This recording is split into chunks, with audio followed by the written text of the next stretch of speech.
Assalamu alaikum everyone, welcome to my YouTube channel. Hope you all are doing well. In today's video we will be discussing the theory of social solidarity, which is the theory of EMILE DURKHEIM. In the previous video we have discussed the biographical sketch and the theory of social facts of EMILE DURKHEIM. On the basis of division of labor, social events occur in society. Durkheim said that a traditional society is mechanical and an advanced or modern society is organic in nature. Traditional society has mechanical solidarity where there is similarity and sharing of common values, cultures, and homogeneity in their social life. There is organic solidarity in the society where there is social differentiation in its principles.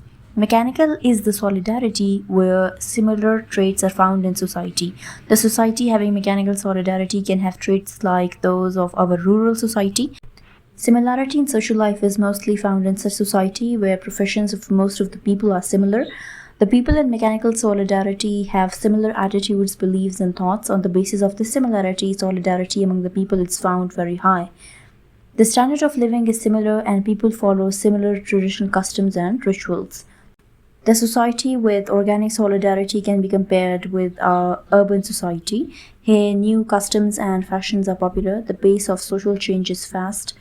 The patterns of social interaction differ from group to group. Here, the groups are formed on give and take, and high level of division of labor and specialization of profession is found. Brotherhood on the basis of mutual help is the main soul of solidarity.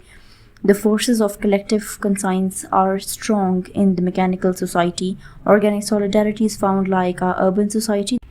The forces of collective conscience are weak in such society. This theory of social solidarity is similar to the theory of Al-Asabiya by Ibn Khaldun.